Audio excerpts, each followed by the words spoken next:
Who really holds the leverage in the US-Iran talks?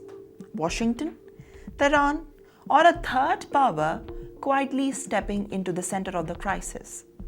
Because the reports suggest that something unusual is happening. Yes, in the background. While US and Iranian negotiators continue the discussion over possible framework to end the hostilities, multiple diplomatic sources now point out to China becoming as increasingly central player in the background. Yes, might sound contradictory, but it is the truth. And that shifts everything. According to reports cited in international outlets, Iranian negotiators are now seeking the formal guarantees from Beijing before accepting any final agreement with the United States. Even more significantly, Iran is reportedly pushing for its highly enriched uranium stockpiles just to transfer it to China, rather than the US or any international agencies. But if confirmed, that move would transform China from a distant observer into a direct guarantor of one of the most sensitive nuclear agreements in the modern Middle East diplomacy. And yet, the US is not the only channel in motivation. Pakistan has quietly emerged as the key intermediary, with the military and diplomatic leaderships reportedly shutting the message between Tehran and Washington.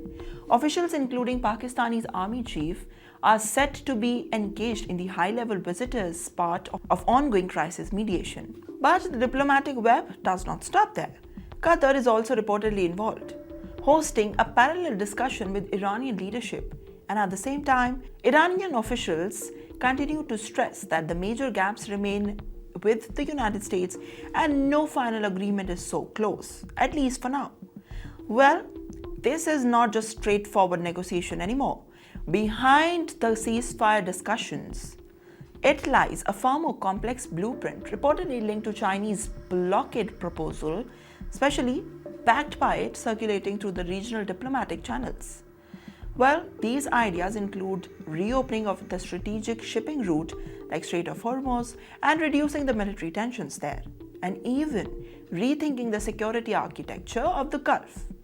Well, however, Iran's foreign ministry is also warning that if Washington insists on hardline demands over the nuclear stockpiles, negotiations could now collapse entirely.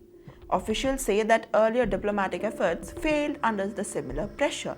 But what are we witnessing is not just the US-Iran negotiations, it is the slow emergence of multipolar structure where China, Pakistan, Qatar, and possibly others are still influencing the outcomes of a conflict that was once dominated by just the two sides. And yet, uncertainty remains at the core of it all.